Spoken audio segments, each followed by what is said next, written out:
I call this meeting of the Montgomery County School Board to order at 7:30 p.m. on January 6, 2015. Because this is the organizational meeting of the board, I will preside temporarily until our first agenda item is completed. That first agenda item is the election of the board chair. Please stand for the Pledge of Allegiance. I pledge allegiance to the flag of the United States of America and to the republic for which it stands, one nation, under God, indivisible, with liberty and justice for all.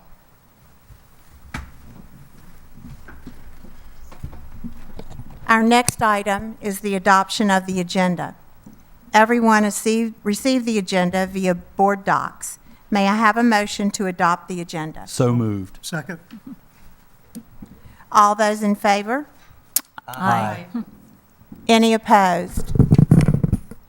We have an agenda. Thank you. Our next order of business is the reorganization of the school board. Our first item is the election of the board chair. Anyone on the board may nominate another board member for the chair. A nomination does not require a second. Once nominations are complete, I will ask for a motion to close nominations. This motion must be seconded and voted on by the board. We will then vote on each nominee in the order of their nomination. Do I have a nomination for the chair of the Montgomery County School Board? I nominate Joey Lyons. We have a nomination for Joey Lyons as board chair. Are there any other nominations? I nominate Gunan Kiran. We have a nomination for Gunan Karan as board chair. Are there any other nominations? Move that nominations be closed. The motion is made by Ms. Franklin to close the nominations. I have a motion to close the nominations. Do I have a second? A second. Can I ask a question? What happens in this instance if there is a tie, since we have an even number of members tonight? In the instance of a tie, I've spoken with the board chair, with the board attorney. As presiding board chair, I will reopen the nominations to see if we can, in a second round of nominations, select a chairperson. If that fails, then I've asked the board chair if he would speak to the board about an attorney general situation in which a board of supervisors was unable to reach agreement on a chair, and present that to the board as a potential mode of operation for this board. Can we have that presented at this time? Are we? Well, we don't know that we're going to have a tie. No, but I'd still like to know what that means. We're happy to explain that in advance if that's the request of the board for information so that everyone has the same information. The chair, I respectfully decline. Well, I can't figure out who I am either, so it's okay. If the votes do not get a majority vote of the sitting 6 of you, which would require a 4-2 vote, then they would both fail. Either would fail. There is an Attorney General's opinion that interprets a statute similar to the statute that requires you all to have a chair, but for boards of supervisors. It's in Title 15.2. And back in 1986, a board asked for an opinion on what happens if there's a 3-3 vote from a board of supervisors. And the Attorney General at that time opined that they would use effectively a carryover rule, which would mean that the presiding chair before the election would continue until the board could elect a new chair. In this instance, I think what that would mean is Mr. Jones would carry over as chair, and since Mr. Jones has vacated his seat, you have adopted Robert's Rules of Order as your parliamentary procedures. And under those rules, Mr. Ivers, as vice chair, would step in the role of chair until such time as you elect a new chair. And that is, I don't have any definitive authority for that. That would be an advisory way for you to proceed.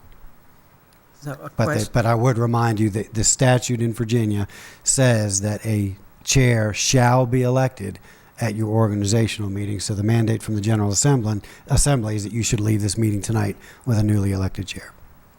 So if we cannot break a 3-3 tie, and Mr. Ivers would be chair until that would happen, and that would be once we seat another board member, then we would go through the process again at that time? I think that is one option. What I'm telling you is somewhat new ground, amazingly. There is a process in Virginia that allows school boards to elect tiebreakers or to have a tiebreaker elected. The problem is that procedure is through your normal countywide election procedure, so that would have to take place in November. So my best guess is that you're right, Ms. Franklin. If you do not, between now and the time you appoint a 7th member that would be a deciding vote, Mr. Ivers would serve until that time. And would you go on But I with, also believe that any board member in the interim, if he's acting as chair, can ask that an agenda item be placed on an upcoming school board meeting agenda, which would be election of a chair, and you all could put that on as a new action item again between now and then. To try again before you have a 7th member, if that were the desire of the board. Correct. and would you go on to elect a new vice chair at this time, if you had that No. issue? I would not believe so. The statute speaks to electing the chair first. So you would Because just, the vice chair only acts, frankly, in the absence of the chair for all purposes, under Robert's rules and otherwise. And if the vice chair is not available, then the process is what it usually is. Someone is elected to take this spot, On a pro tem basis Right. for each meeting. which is what we've done in the past. Correct. thank you. Everyone understands then the process that we'll go through. So at this point, we have nominations for 2 individuals, and we will now vote on the nominees in the order in which I'm they were sorry, nominated. Ms. Blackburn, we have a motion and a second to close nominations, but the board did not vote to close nominations. We need to complete that process, thank you. please. Yes, ma'am. All those in favor of closing the nominations, please raise your hand and say aye. Aye. All opposed? We will now vote on the nominees in the order in which they were nominated. Our first nominee was Joey Lyons.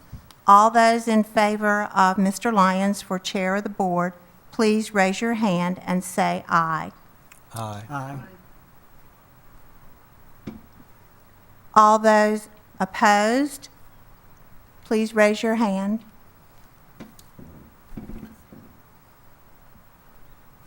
Okay. If the first nominee is not approved by majority vote, the nays have it, and Mr. Lyons is not elected.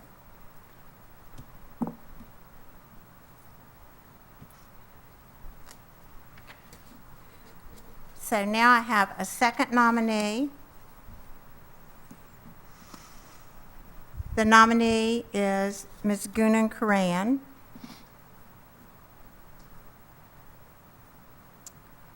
Please raise your right hand and say aye if you're in favor of Ms. Karan. Aye. Aye. All those opposed, please raise your hand. Aye.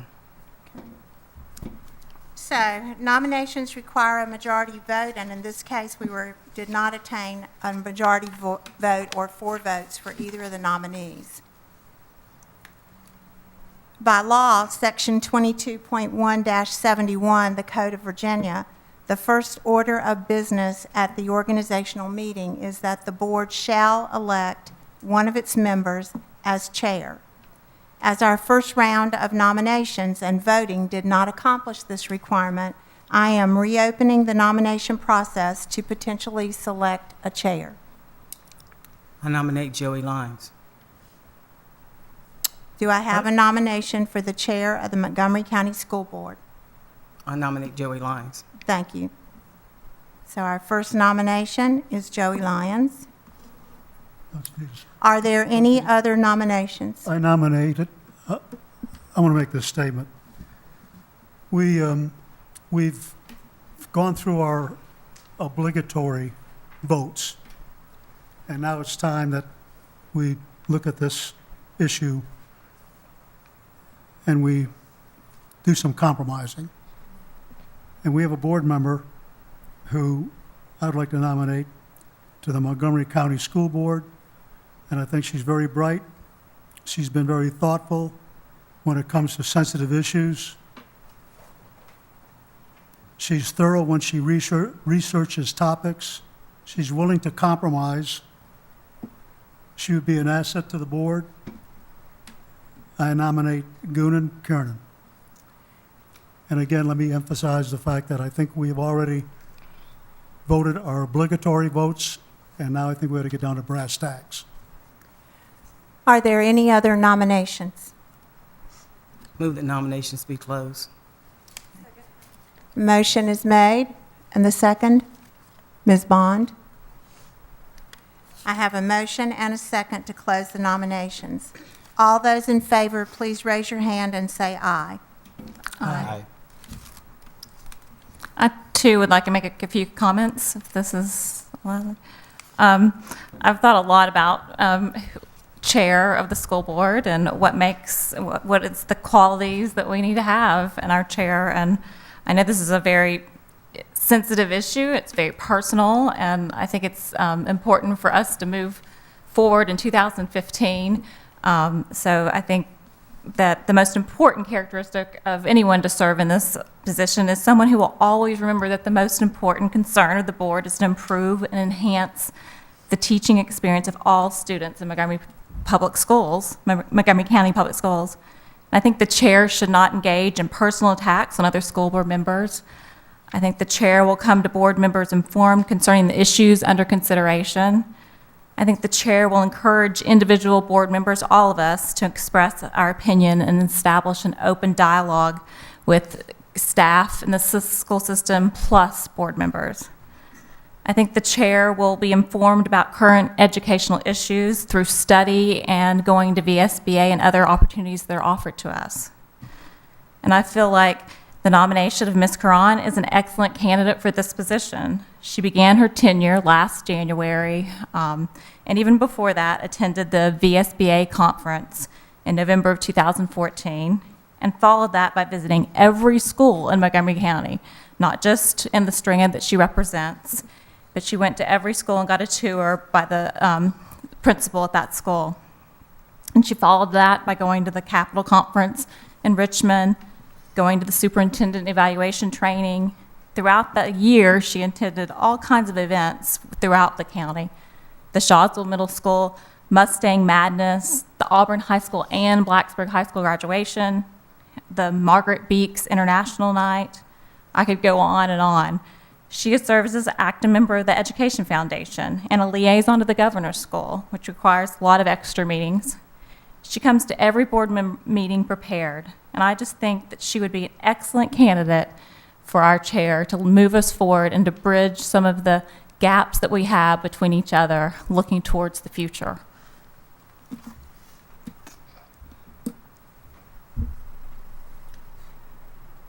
We now have a vote on the nominees.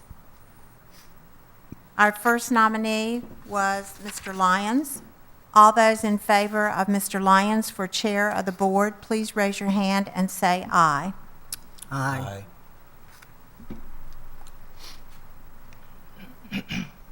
Did you get that, Brenda? I did, thank you. All those opposed?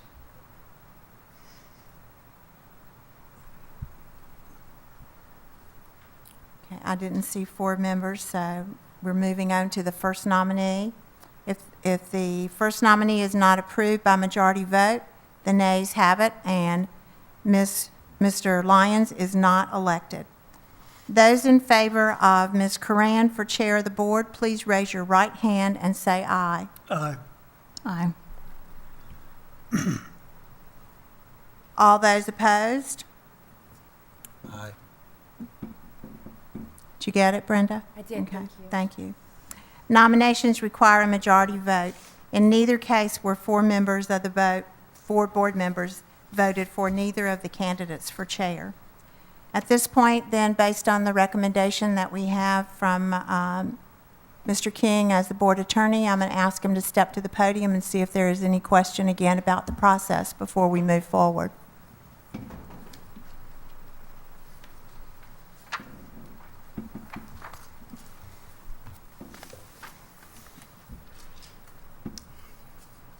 So the process is we either do another round of nominations or Mr. Ivers is chair until we can.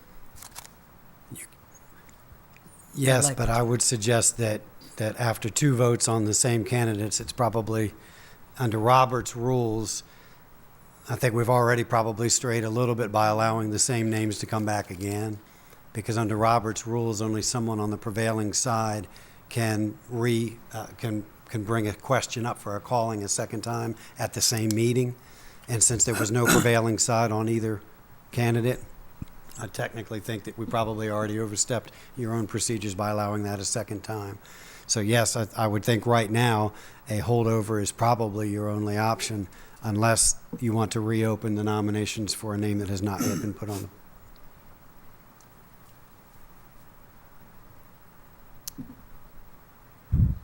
What is the desire of the board at this point? I move that the nominations be closed, if that's appropriate. And we move on. I think they're already closed. So we need a motion either to reopen the nominations, if that's the desire of the board, or a motion to proceed in the direction of the recommendation Mr. King has brought to us, which would, based on the Attorney General's interpretation, have Mr. Ivers continue as the board chair until such time as the board either places the selection of a chairperson back on the agenda or until there is a 7th member of the board selected by the board. So moved. Second Just to be clear, is the motion is to to move. follow, move to allow Mr. Ivers to hold over? I don't think it's appropriate for Mr. That's Ivers what to I make that wanted. motion. That's true. Just as far as discussion, that I might be backlogging on that, but I don't know that I was expecting there to be comments at that point earlier. So, I mean, that was one of the things that I think if we were going to hear a couple comments, maybe we should have heard from everyone and opposing both sides before that was closed and went into a different, like I said, that was a little something that I kind of wasn't expecting at that point. So I know you were saying, well, you can't kind of come back with the same names, but I don't know that I. Well, typically, as you know, on any of your motions, once the motion is made and seconded, then there is commentary. Right. Because there is no seconding to the nominations. I think once the question is called for a vote on one or the other, it's appropriate to have comment. And I don't mean to be disrespectful in any way, but I didn't hear the superintendent tell anyone they couldn't comment. I heard not 2 at all, people but I think volunteer kinda that they just went wanted to the next comment. step, and, I kind of, like I said, I wasn't expecting that we could comment at that point or give why we were thinking that would be the reason that we had nominated a candidate. So, but I guess it's too late for that now. I think probably on those candidates, though, you all are free to do your business as you see fit, and if you believe it's appropriate to comment, I'm not going to be the one to tell you shouldn't. I did attempt to pause to leave that window of opportunity if there were others who wanted to say something. But it is your meeting, and if you would like to reopen the comments, although the vote's been taken. Well, I'd like to comment, just because I think, for one, I agree that I think Ms. Corinne would do a great job. But for me, we've had Wendell Jones as a chair for a number of years that represented one certain area of the county. And for me, I just would like to see someone from one of the different areas of the county hold that seat. And who was that candidate for that opportunity, I also feel would be just as strong. So that's what I was going to say when we kind of, just went on through. When you did pause, I just didn't jump in and do it because I thought, well, this now, are we doing this or what? So, but just to clarify that. It has nothing to do with thinking that someone can or can't do that position. But I do feel strongly about why, I'm looking into that, because I think the county needs to feel that all parts of the county are represented at different, certain times, and being chair does show that. So that's why I feel the way I do. So barring any other comment, at this point, I'm going to ask the board if there is a motion to accept the recommendation from Mr. King based on Attorney General's interpretation of a previously similar situation. Can I, before we do that, can I make some comments on my own behalf? Part of the reason that I decided that I wanted to do this was one of the things that Ms. Bond just recognized and said is that I do feel like I am very representative of the entire county. I have connections to all the strands. I graduated from Auburn. I obviously represent the Eastmont Strand. I have connections with family members who attended the other strands. I grew up here. I graduated from here, like I said. I think that I would serve the county and be very representative of the county based upon a number of factors, including those. I also, the other thing that I do recognize as well, just as Ms. Bond pointed out, Ms. Karan would obviously be a great leader as well. But at this juncture, I feel just very strongly about my own abilities and what I can and do bring to the table as far as leadership.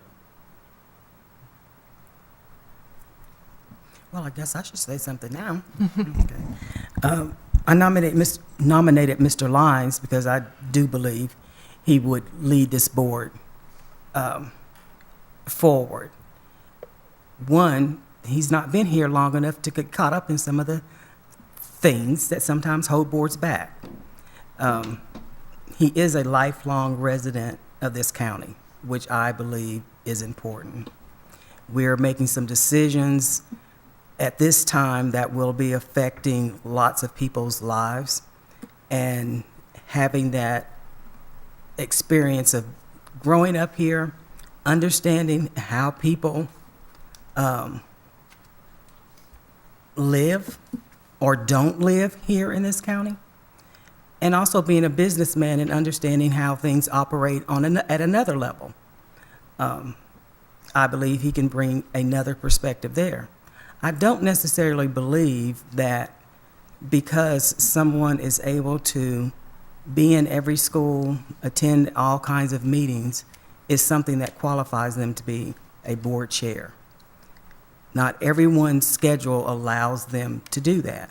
It is wonderful if you have that opportunity and can, but I don't think that is a qualification necessarily to be a board member, because it would be very, very limiting to a lot of people who would like to serve in public service if we say you have to be able to do all this stuff, and if you can't, then you're really not suited for this. Because I would be one of those people who would be eliminated, because I punch a clock every day and I have to be at work because that's the job that pays the bills. Okay? So I can't always be where I need to be, or people feel I need to be. So I don't think that that's a qualifier as to be a board chair or a board member. Again, I think Mr. Lyons would do an excellent job. He is more than willing to learn and listen. He thinks very deeply on issues. And it may not appear to some people that that's what is going on, but in the time that I've gotten to know him, and I do know some of the family history there too, I understand that this is a very caring gentleman who would represent the students and the citizens of Montgomery County as the chair very well. Last call for any comments before moving on.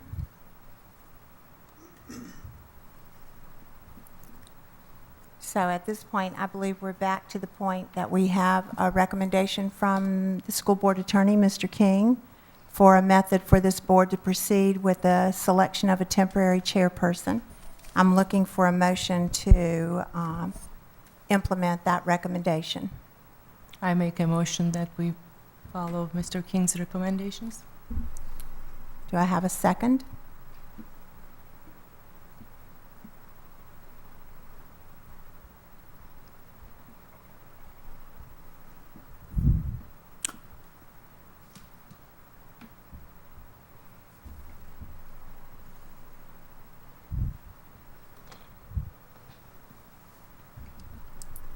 I'm going to sit here for about 30 seconds just because we're moving into unknown territory, and I'd just like for folks to have an opportunity to think before we move into the next step of unknown territory.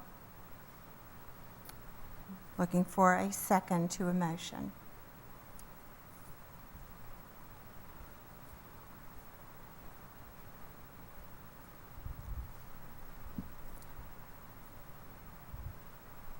Hearing none, Mr. King, would you advise the board on the operations of a board without a chairperson? This is where my wife says my big mouth's going to get me in trouble.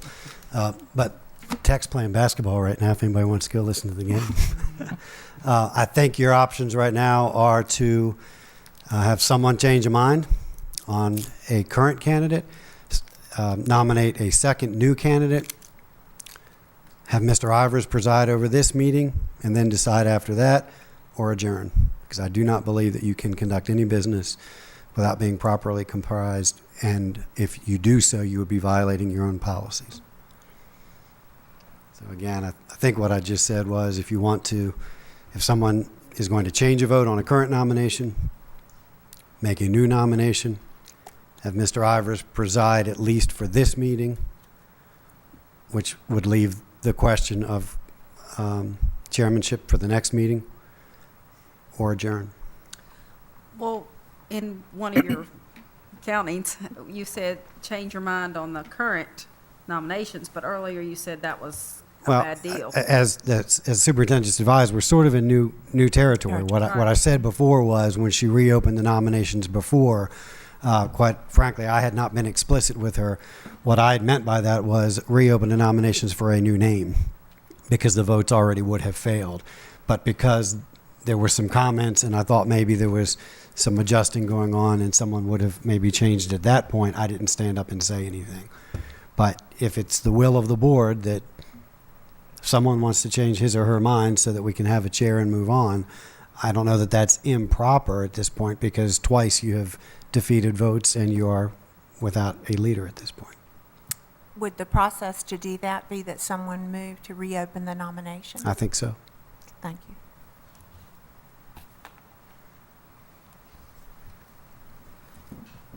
Now, if we reopen the nominations, would we still not be able to nominate the same folks?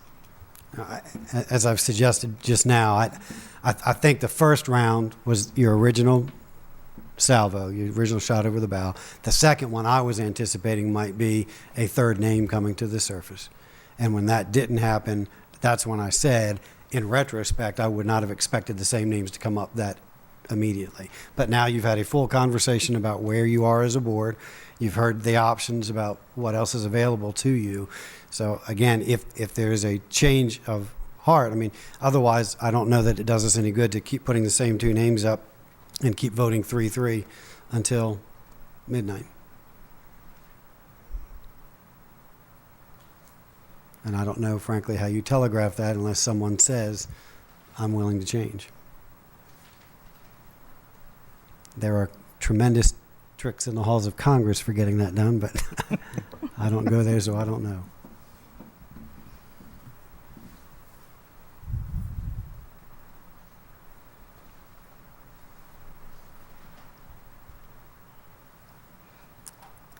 So it's the pleasure of the board to establish the order of action for the remainder of this meeting.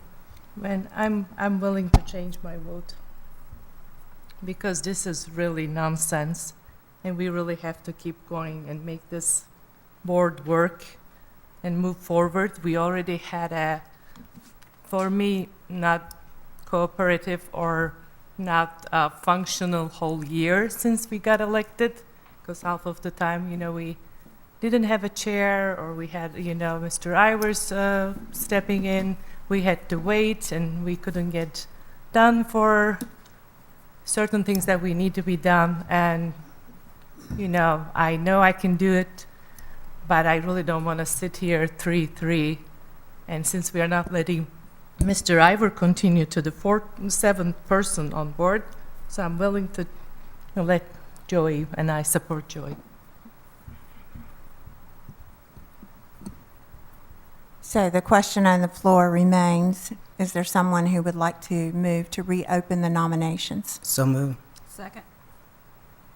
All in favor, please signify by aye and a raised hand. Aye. All opposed? No.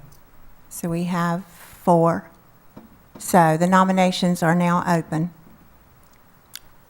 Were we allowed to have a discussion on that vote before it took place, or? You can Was have a it? discussion now that you have the motion and the second. So the discussion is to take place at this point. I thought we've already voted to reopen. But that's when the discussion takes, It was before.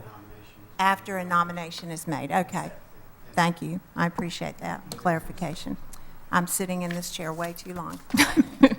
So let me take nominations then. I nominate Joey Lyons. We have a nomination for Joey Lyons for chair Second. and a second. Nominations do not require And a second. second, Instead, correct. we would I'm in look, total confusion. Okay. we're off script. Oh, yes, we're way, Just for the way extra off in script. case we We're needed in- it, okay? We're in Never Land He at said, this "Speak point, up, so, I'm speaking okay. up." All right, so we have a nomination for Joey Lyons. Are there any other nominations? I nominate Karen, Gunn Karen, and I want to make a statement that I don't know what the issue is, but I would, if the board's pleasure is that I step down from vice chair, I would do that. But I think that this issue should be resolved by a 7-person board, not by a 6-person board that's locked at 3-3. I think that we need to resolve this with a 7-person board. This is a very important issue, and I would just like to see that happen.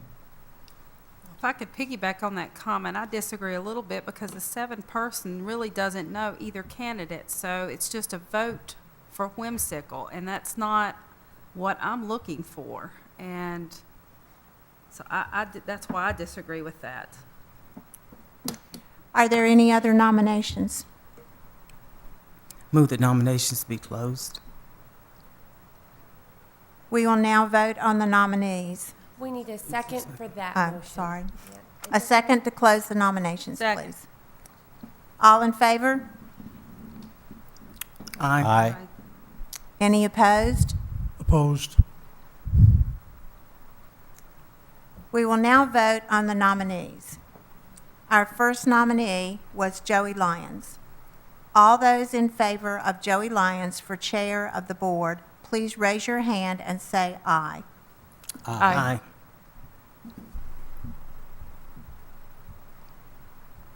All opposed?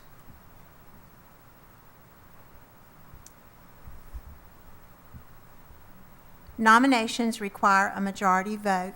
At least 4 board members voted in favor of Mr. Lyons for the position of chair.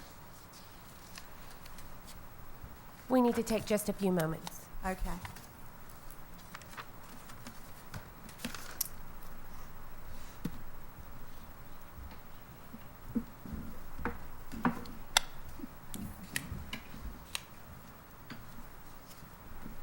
No, we need to switch. I'm sorry? The gavel doesn't switch, the seat switches. Well, with Well- Miss Blackburn, Tonight's instance. Oh, okay. Yeah. I'm sorry. Yeah, we don't want to move I her. kind of took 3 Okay. places. Please excuse me, okay? we'll take care of that You're at the next excused. meeting. Okay, thank you very much. Okay, before we Once the move, nominee is approved by majority vote, the ayes have it, and Mr. Lyons is elected chair of the Montgomery County School Board for the 2015 term. Mr. Lyons, I now turn the meeting over to you. thank you, Ms. Blackburn, members of the board. I know that was not the most comfortable thing, but I do want to say to each and every one of you, I do make the pledge to do this as to the very best of my ability And I hope that we can come together from this point forward and do things that are going to be a benefit to our students, to our teachers, to all of the people who work in Montgomery County Public Schools. So thank you. To continue the reorganization of the school board, we must elect a vice chair. As with the election of the board chair, anyone on the board may nominate another board member. A nomination does not require a second. Once nominations are complete, I will ask for a motion to close nominations. This motion must be seconded and voted on by the board. We will then vote on each nominee in the order of their nomination. Do I have a nomination for vice chair of the Montgomery County School Board? Goonan. I nominate Goon and Coran. Okay, do I have any other nominations? Move that nominations be closed. Do I have a second on that? Second. Thank you. We will now vote on the nominees. Our first and only nominee I'm was... sorry, Mr. Lyons, sorry. we need to vote on the I'm sorry, closure did of we the not vote? I'm nominations. sorry. All those in favor of closing nominations? Aye. Aye. Aye. Any opposed? Very good. We will now vote on the nominees. Our first nominee was Goonan Karan. All those in favor for Goonan to be the vice chair of the board, please raise your hand and say aye. Aye. Those opposed? No. We have a vice chair.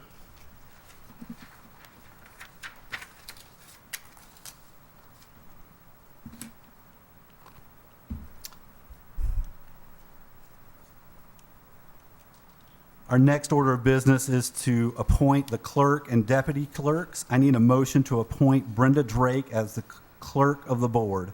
So move. Second. All those in favor, please raise your right hand and say aye. Aye. Any opposed? All right, we have Brenda Drake as our clerk. Continuing on. I need a motion to appoint Celeste Parker and Brenda Blackburn as deputy clerks. So move. Second. All those in favor, please raise your right hand and say aye. Aye. Any opposed? Celeste Parker and Brenda Blackburn are appointed deputy clerks of the board for 2015. Our next order of business is to adopt the resolution affirming officers of the County School Board of Montgomery County. I need a motion to adopt a resolution affirming our officers as Joey Lyons for board chair, Goonan Karan for vice chair, Brenda Drake as clerk, Celeste Parker as deputy clerk, and Brenda Blackburn as deputy clerk. So move. Second. All those in favor, please raise your right hand and say aye. Aye. Those opposed? Motion carries. Board committee appointments. Historically, the board chair has made appointments or sought volunteers for other committees and boards. Committees and boards include 2 members as liaisons to the Board of Supervisors, 2 members on the Insurance Committee, 1 member on the Planning Commission, 1 voting delegate to the VSBA, 1 alternate to the VSBA, 1 NSBA delegate, 2 members on Social Justice and Diversity Committee, 1 member for Southwest Virginia Governor's School, and 1 member for the MCPS Foundation. Do I have any volunteers or nominations for any of these appointments? And as you can make reference to, you can see those who have been appointed in the past year. Make reference to those. I'll volunteer for the same things that I had last year, the NSBA Convention Delegate and the Social Justice and Nonviolence Coalition. And I would like to volunteer for the Social Justice, Nonviolence, and the Insurance Committee. Okay. I'll volunteer for my same planning commission. Okay. I think did Wendell do the VSBA voting delegate because he was the chairman, or does that matter? No. Just since Wendell is not here, I will like to volunteer for that position. And I'll volunteer to be alternate and also continue to governor school. Very good. Sarah, are you still okay with doing the Educational Foundation? Very good. So I think at this point, and I would Board of also, Supervisors. Board of Supervisors, I would also like to make that one of my responsibilities.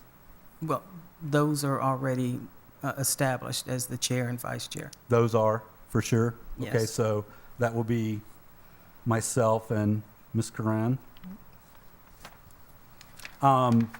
The other insurance committee meeting, committee member, which I served on this past year, And I did too. and you It's did not as bad, well. yeah. One of the things, do we want to leave that position open for whoever the seventh board member becomes? Is that okay with the board? Any opposition to that? Okay, so we'll do that. If there is an insurance committee meeting before we get a seventh member elected, I will continue to serve that as needed. Do we need to make a motion or vote on any of that, or are we good with that? You do have to vote on the committee appointments. Also, I'm not sure we can place someone on a committee who's not a member of the board. Okay, We could bring it back up as an agenda item once that person is in place. all right, let's make If a. that's the pleasure okay. of the board, but I don't think we can Okay, say that we're going to put District E Okay. in there when there's no one in District E. very good. So leave my name on there for now, and then we will make that judgment call at the end of February, or by the end of February. All right, so can I have a motion to accept the board committee appointments as we just discussed? So moved. Second. Can, Sorry. can we have those read back just to make sure?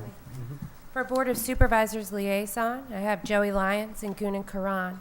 For the Insurance Committee, I have Penny Franklin and Joey Lyons.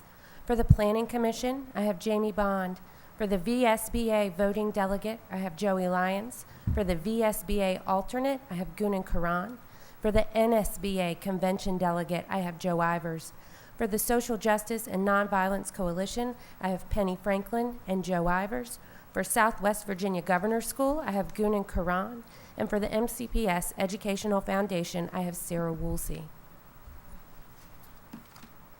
Does that sound correct, everyone? All right, any other discussion? All those in favor, say aye. Aye. Those opposed? All right, we have committee assignments. Oops, I skipped a page. Our next item of business is the adoption for the resolution appointing agent and deputy agent for signing claims. I need a motion to adopt a resolution authorizing the superintendent and, in her absence, the assistant superintendent of operations to serve as agent and deputy agent for signing claims. Do I have a motion? So moved. Second. Any discussion?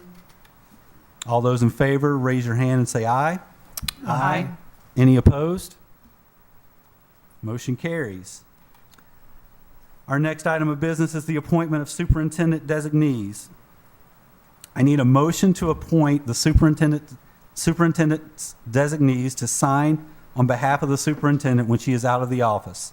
In the past, the designees have been the assistant superintendent of operations as the primary designee and, in his absence, the assistant superintendent of curriculum as a secondary superintendent designee. Do I have a motion? So moved. Second. Any discussion? All those in favor, please say aye. Aye. Aye. Any opposed? Motion carries. Our next item of business is to schedule meeting dates, time, and location. Our next item is to set the meeting dates, times, and locations for the year. In 2014, our meetings were held at 7:30 p.m. on the first and third Tuesdays of the month and were located at the County Government Center in Christiansburg. Do I have a motion to schedule the 2015 meeting dates in the same manner? So moved. Second. We could have some discussion. Yes. I would like the thought, and I don't know how to do this, okay, but is there an opportunity to discuss the thought of changing it to 7 opposed to 7:30? There's not. I know it's hard, but I just think the nights that we don't have closed session, it's like forever. And, you know, I understand that sometimes it goes over, but I just feel like we wait around and wait around and wait around when we don't have to. And I don't know, I wish there was some way we could fix that. I'd like to move that we just suggest that too, 7 o'clock on the nights that, like tonight, for example. Are you moving that as a, A motion, As a yes? change? I'll second that. Okay, so now we're up for discussion on this. I'm not clear exactly what you're saying. Okay.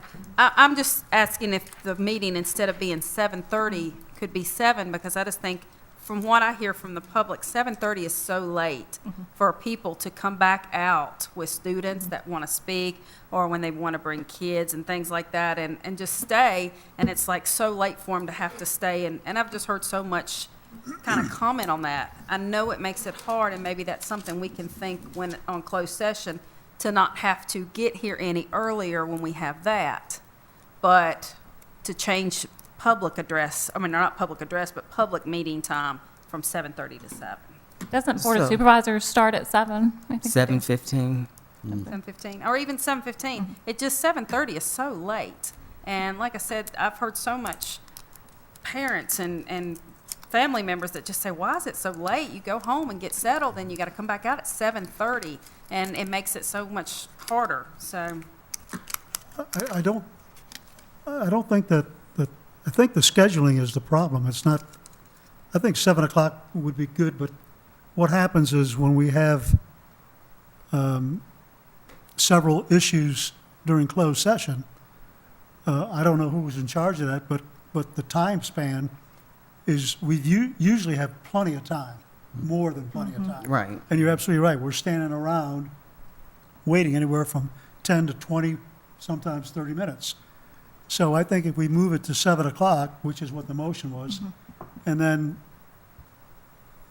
the chair or whoever can have a closer contact with whoever, Brenda, is that you that sets that time for the closed session?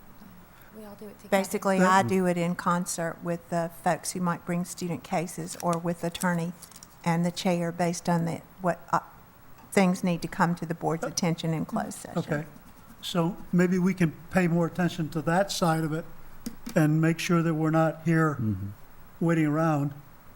That would be my suggestion, but well, So in that case- I just know with us that work, it's hard to get here before a certain time. So my point to that comment on closed session was the fact that we'll have to make sure we don't overload that closed session to where we're expected to get here at 5:30 or 6 o'clock, because us that work, it's too hard to do. Right. So my only comment too, even though I would like to see the meeting time changed to 7, I don't want to see a burden on the board to have to be here earlier.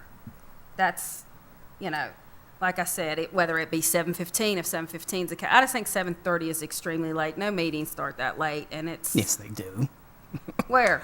Yeah, I have lots of They're meetings that start that way. The town of Christiansburg, I believe they start at They start at 7:30. 7. So I just disagree with that, because I have not heard anyone complain about it starting at 7, because part of the reason they started at 7:30 was to allow folks to get home, get their children fed or whatever, get things taken care of, and then still be able to get out to the meeting when it starts at 7:30. Any other comments? Okay, so we need to vote on whether or not we want to change this to 7 o'clock. Well, I'm assuming that we have to vote on the nomination. Well, we To have a keep we have a things. motion and a second as of right now to change it to 7. Correct? But we voted it, no, we voted and nominated in discussion. That- So see, So No. that was an amendment to the Yes. original An amendment, motion. right. So we Okay. would- what was We the need to amendment? vote on the amendment. yeah. What was the amendment? So the amendment was to change the start time to 7 o'clock. What we would do in that situation is vote on the amendment to the motion. If that fails, we would vote on the original motion. If that passes, we would vote then on the amended motion. So first, we have to deal with the amendment, then we would go back and deal with the motion as a whole. Okay. Does that make sense? Right. Could you repeat what the motion is as a whole? What, The motion as a whole is to schedule 2015 meeting dates to occur on the first and third Tuesdays of the month, beginning at 7:30 p.m. at the County Government Center, 755 Roanoke Street in Christiansburg, Virginia. What you're voting on right now is whether or not you will accept an amendment to that motion to say 7 p.m. Right, okay, And then we will vote if you, right. either way, we're voting twice. right. So we need to vote on the amendment. Do we want to do that vote via roll call? Does that make sense or And no? if that's the pleasure of the board. Yeah, let's do that via roll call, please.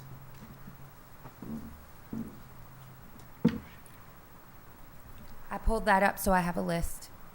That's all.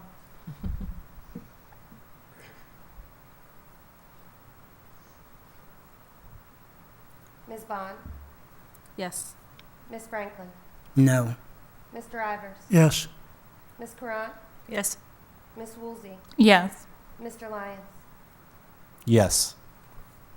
So now we will vote on the amended motion, which includes 7 p.m. as the start time. If you'll give me just a second, I'll change what's on the screen. I just needed a list to run off roll call. So we no longer need we don't need another motion to accept that. It's already on the table, correct?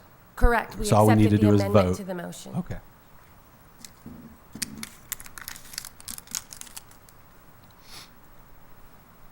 Mr. Lyons, would you like roll call for that vote as well? Yes, please.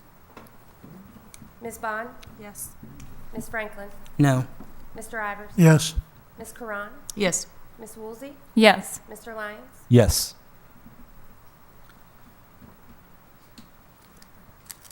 And we will definitely take it under consideration what you said, Mr. Ivers, just about the timing when we have closed session to make that more accommodating, as accommodating as we can.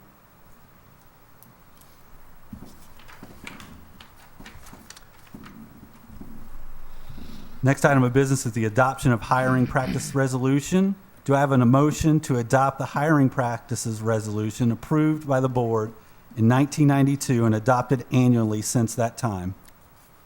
So move. Do I have a second? I'll second it. Any discussion? All those in favor say aye. Aye. Those opposed? Aye. Motion carries.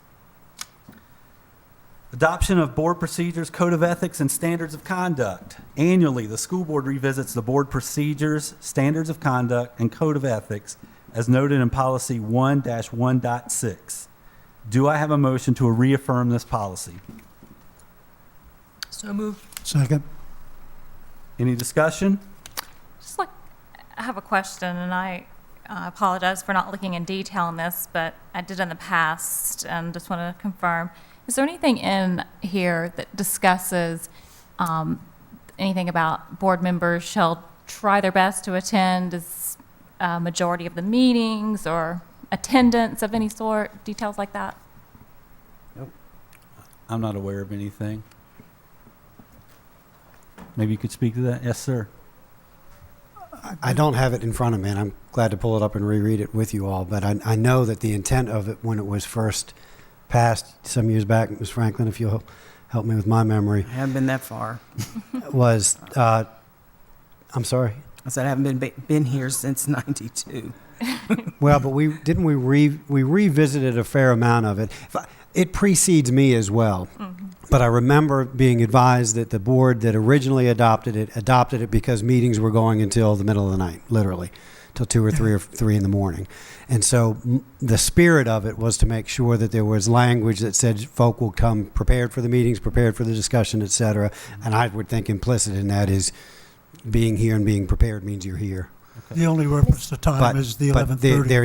there is no mechanism for you all Right. to police one another in that regard except by adopting a self-fulfilling statement. Okay. Mr. King, Yes. if I may. Yeah, please do. Policy 1-1.7, which is the Code of Ethics, which is part of what you would reaffirm tonight.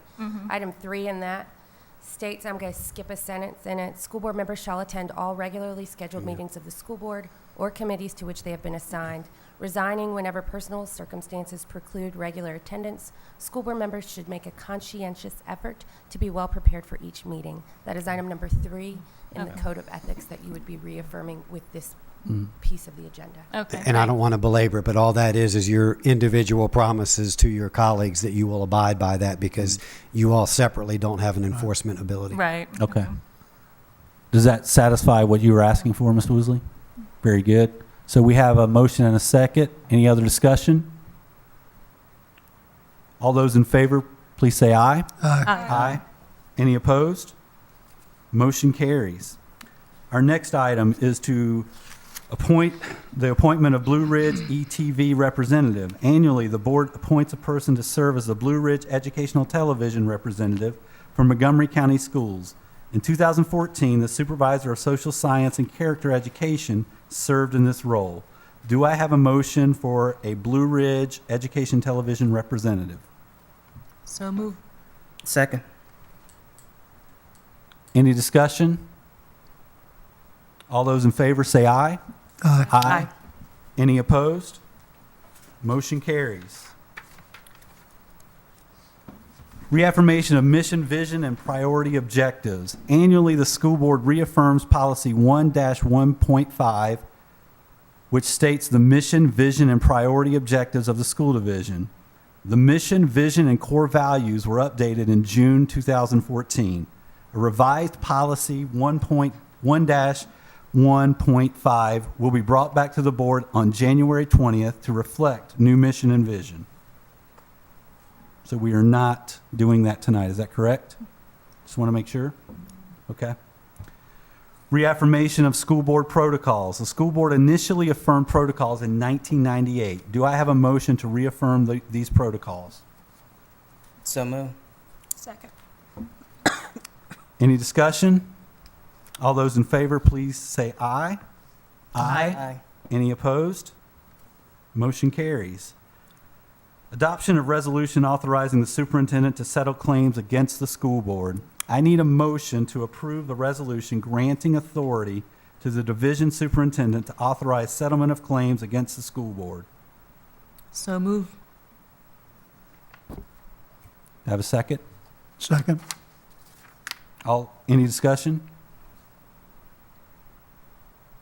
All those in favor, please say aye. Aye. Aye. Any opposed? Motion carries. The MCPS policy manual is available on the MCPS website at www.mcps.org, and this is in regards to the announcement regarding the availability of policy manual. Printed copies are available to citizens as needed by contacting the clerk of the board. At this time, and at each of our regularly scheduled school board meetings, we set aside up to 30 minutes for citizens to address the board about issues pertaining to public education in Montgomery County. Each speaker is allotted 3 minutes to speak. There is a timer on the screens across the room that will indicate when the speaker has 30 seconds remaining and when their allotted time is up. Are there any sign-ups at this time, Ms. Drake? Okay. With no sign-ups, is there anyone in the audience who would like to address the board? Seeing none, we will close public address. Consent items. If there is nothing to be pulled from the consent agenda, then we will consider the consent items approved. Personnel report. Do I have a motion to adopt the personnel report? So moved. Second. Any discussion? All those in favor, please say aye. Aye. Those opposed? Aye. Personnel report is approved. Payment of the bills. Do I have a motion to pay the bills? So move. Second. Any discussion? All those in favor, please say aye. Aye. Aye. Those opposed? Motion carries. I will now turn it over to the superintendent for her reports, recommendations, and announcements. Thank you, Mr. Lyons. First item under superintendent's reports this evening is the District E vacancy and timeline resolution.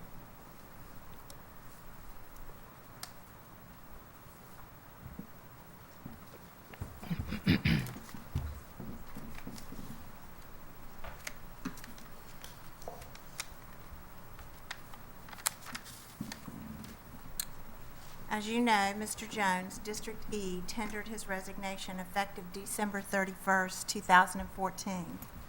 The Montgomery County situation by statute requires that the position be filled within 45 calendar days of the resignation.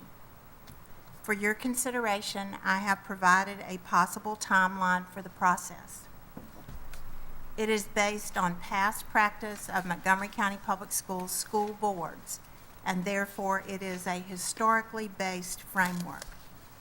You have flexibility within this process.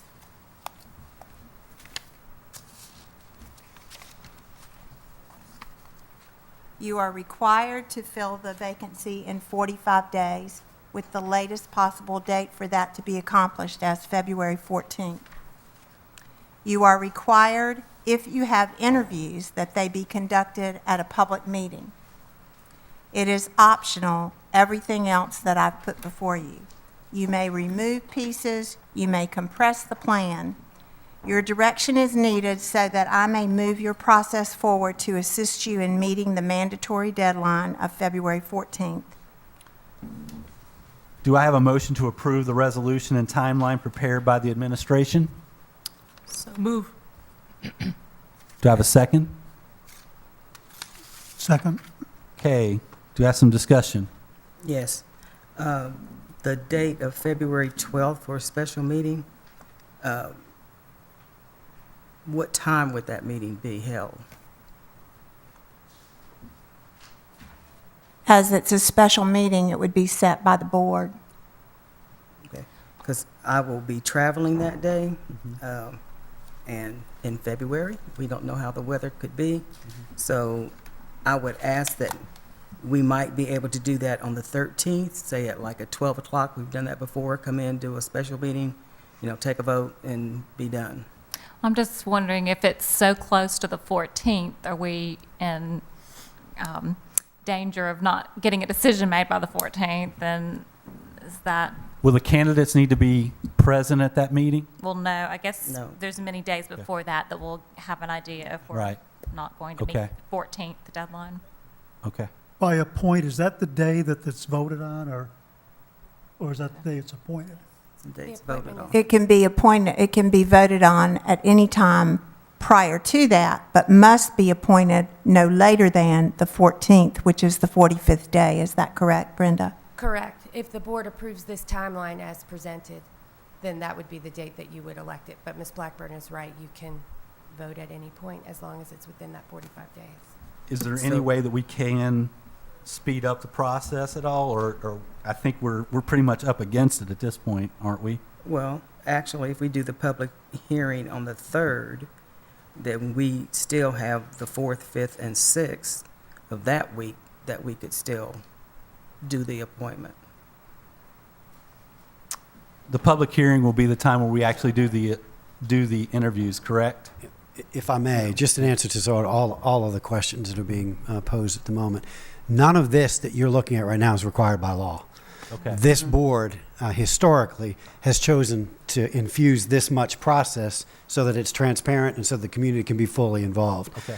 So for instance, there's no requirement for a public hearing, but you all have determined to do that. And if you're going to have a public hearing, it makes sense that you allow time for it to be advertised so that people know to come. Right. Okay. So your question was, could you shrink it? You could name someone tomorrow if you chose to, but that's not what this board has historically done. Okay. So We can bring the appoint new board member a week before. We don't have to wait till. Do we want to move it up just the Thursday before? Like the 3rd is a Tuesday, correct? Is that Right. correct? So Right. we want to do it on that Thursday, at the 5th? How does everyone's schedule look for that day? I won't be here from the 4th through the 12th. Okay. If we could move it sooner, that would help me tremendously. Well, that would be We'd the have to do it 3rd, the 3rd the then. day of the public hearing. What about? Or sooner. What about, No. Well, we couldn't do it before the public hearing. But you could vote At the public At- hearing? after the public hearing. after the public hearing. You could vote for your selected applicant at your meeting on February 3rd, after you did the public hearing on the nominations, or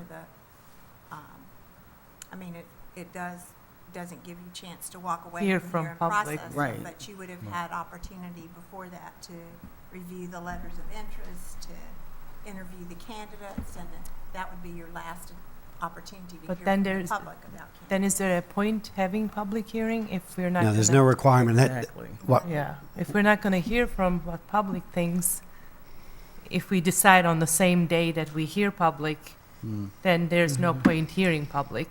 You know what I'm saying? From the- but it's, I Then think, maybe we don't have to think- hold the public hearing too. I mean, that's what I was trying to say. I mean, folks have different philosophies about that. For instance, there are many school districts that hold their required by law public hearing on the annual budget and then vote the very same night as the public hearing. I see. So I it mean, can be done, yeah. I'm not expressing a preference, just telling you what folks do. Yeah. But because this is not a required public hearing, there's no required minimum advertisement. Yeah. Right now, you've got listed 2 weeks worth of advertisement. You could eliminate one of those and save a week if there's Yeah. another time to conduct the public hearing. But there's where you might be able to save a week if you wanted to. Just a suggestion. Okay, also on the 27th, because we're advertising the week of the January 28th, but we're interviewing the 27th. So what if we get some, that's the advertising public hearing, that was, okay, so, Yeah. I know. It's a little Um, confusing. yeah, yeah, I see now. okay. You can What about even Could we push do back the- your deadline for letter of interest and push the whole thing back if you want to. Push it back a week? Could we,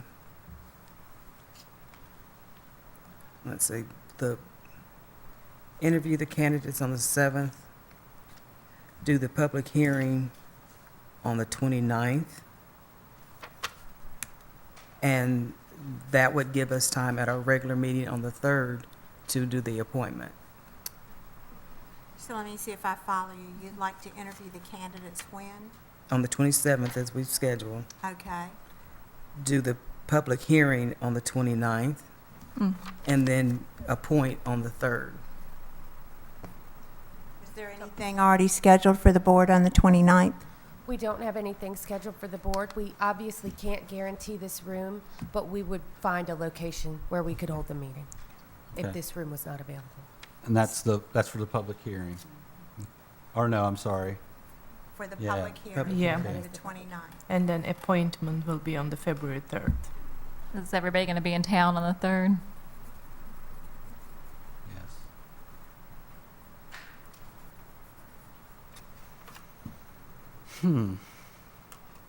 So, Mr. Lyons, so I can restate, the suggestion for modifying the calendar, there are two, is number one, change the public hearing to January 29th at a special meeting to be set by the board, time to be set, and hold the public hearing, or rather, appoint a person at your regularly scheduled meeting on February 3rd.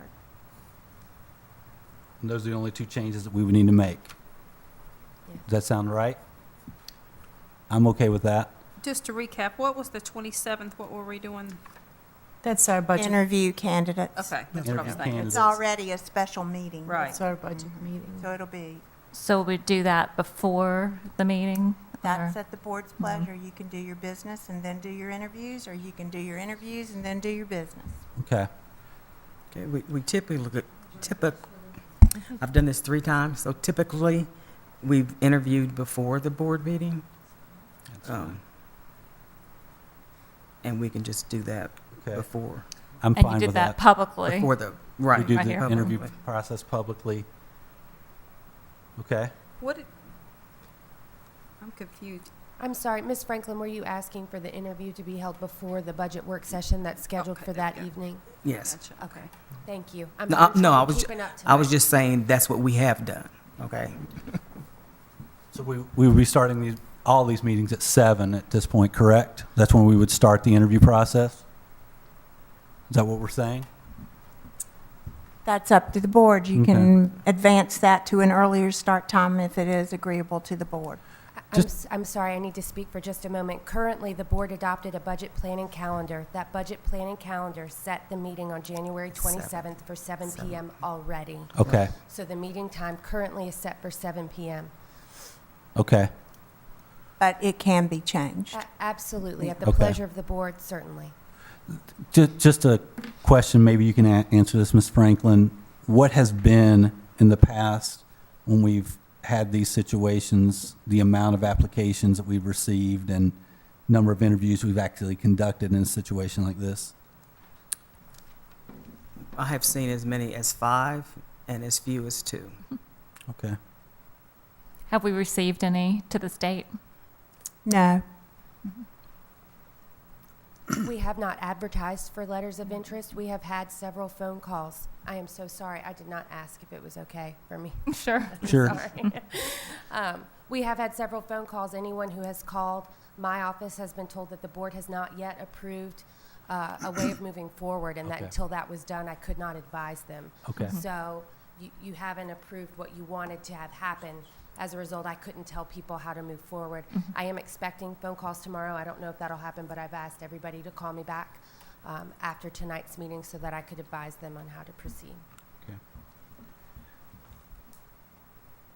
So the only other question, does anyone else have any other discussion points?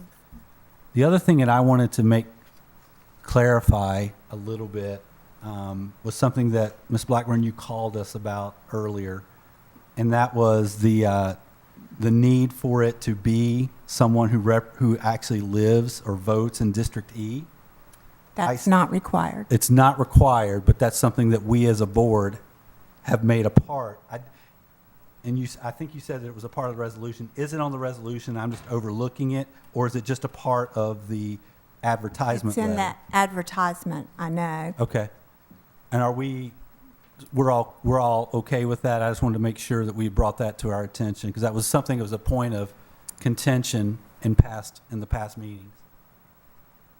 Any other discussion about it? That's the way I prefer it. That's Yes, how it I should be, prefer too, yeah. because that's an advantage that that person later on can be a candidate to election. Otherwise, we have to start, from scratch, because if Yeah. they come from a different district, they won't be able to be a candidate in November. Yeah. Very good. Yeah. So we're good with that? So do we need an amendment motion to be made to make those changes as we've talked about? Because as of right now, we have a motion to accept it as it is. Yes, we would need, I apologize, I had stepped out. We were having some technology issues. If there is a motion on the floor, we would need someone to move to amend the motion. We would then vote on the amendment. Then we would vote on the amended or non-amended motion, depending on the outcome of that vote. Right. Okay, I move that we amend the motion to move the public hearing to the 29th and do the appointment on February the 3rd. Do I have a second? Second. Any discussion on the amendment? I think we've discussed it to death. All right. Let's vote on the amendment. All those in favor say aye. Aye. Any opposed? Okay, amendment passes. So now we need to vote on the motion in general with the amendment in place, correct? Yes, I was not here for the original motion. Can someone tell me who made the motion and seconded it? Did we have a motion? There was no We did. motion made There was because no there was original no motion. motion on the floor. It was only my recommendation. I thought we As did make written. a No, there motion. was 'cause a motion. There was a motion because I asked for discussion afterwards. Right, because I was waiting for the discussion. Yeah. I think I moved the motion Okay. To accept it. to accept as it is Accept it as Yeah. presented in a second. Who was the second? Jamie? I'll say I did. I can't remember, but sure. Someone review the tape. Yeah, that was me. So now we'll vote on the amended motion. All right, all those in favor of the amended Well, we've already, the amended motion? You Okay. voted to amend the motion. Okay. Now the motion is amended, and we must vote on the amended motion. Okay, The second may have been me. It's one of us. Anyway, we'll approve it. okay. All right, all those in favor of the amended motion, say aye. Aye. Aye. Those opposed? The motion finally carries. Now, because we only have one meeting between now and this process, interviewing the candidates, what exactly does that mean? I've looked at, Okay. Mayor, No, no, that's okay. I asked Brenda to go back and take a look, and you've done several things. You've had a prepared list of questions before that you did, so there would be an opportunity at the next meeting of the board, if you wanted to do a closed session and perhaps bring some questions to that meeting that you could vet. And could the candidates have that prepared list ahead of time? The Ms. questions? Franklin, you may remember that as a process. No. I don't think they did. We reviewed their resume and their applications, and then we let them, they spoke for, I think, 5 minutes or something like that. Okay. And then we asked them questions from that. Okay. And were they just ad hoc questions, or had they been prepared? I really can't recall. Could you tell from the historical look that you did, Brenda? I am so sorry. I was conferring with the board attorney. Can you restate the question, please? Yes, when you took a look at the historical records of past practice, could you tell if they had a prepared set of questions that they asked the applicants? Yes, ma'am, they did. It looked as if every board member has submitted a question that they themselves wanted to ask the board. I would like to comment that you will not be able to go into closed session to discuss those interview questions. Certainly, we could collect them via email. You could discuss them in open session, but it would not qualify for a closed session exemption under the Freedom of Information Act. Okay. Thank you. Okay. So should we plan on for the next meeting coming with a question or two that we want? Yes, I think that's a good idea. And do you want to just turn those over to me to collate for you all, or do you want to put it on your agenda as a discussion item? We'd probably move things faster if we could get them ahead of time. Yeah. Yeah, can we all try to email them by next Tuesday? Right. One, no more than two per board member. Exactly. I agree. And we're emailing those questions to, If you email them to Brenda, I'll coordinate them with her and with the chair.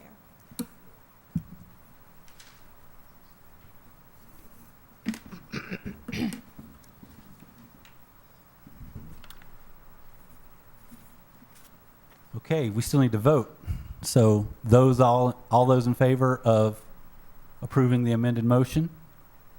Did we do that already? yeah, You we've done did it. that Okay, already? I'm sorry. We've moved on. We went into a discussion at the end of that agenda item. We're now ready for. Okay, we're good. Okay, so we're planning goals.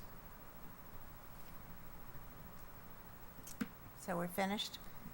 If the board is finished, then yes, ma'am, we're ready to move on to the next I agenda think we are item. in- We're going to get through this. We're in 7B. Okay, so I'm going to turn this computer over to you because this one's doing the same thing. So the next item for the superintendent's agenda is the budget planning goals. My staff and I annually engage in developing a budget proposal for the board's consideration for the upcoming year. The process is guided by budget goal areas and specifically desired outcomes. The set of goals and outcomes I have proposed for next year are presented this evening for your discussion, amendment, and hopefully ultimate approval. This guidance is necessary so that I may bring you a preliminary budget recommendation next Thursday, January the 15th. It is important to note that currently funding for 2015-2016 is at best level funding with no enhancements for salary, programs, or other functions. Ms. Miano and Dr. Staton will address more details of the governor's budget proposal in the next agenda item. Also, it's important to remember that if you add anything to the budget, it will likely, in the long run, require one of several things to happen. Either you have to have more money, you have to make budget reductions of current expenditures, you have to eliminate or reprioritize your current budget or expenditures in order to add anything. In the past, the board has directed that the budget initially presented to the Board of Supervisors represents our needs and therefore not be limited to known funding.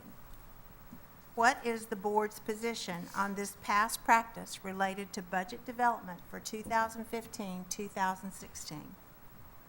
I present the goals and the associated actions for your discussion, and my staff and I are happy to answer questions or provide you additional input. But we do need your direction because next Thursday we'll be here very quickly.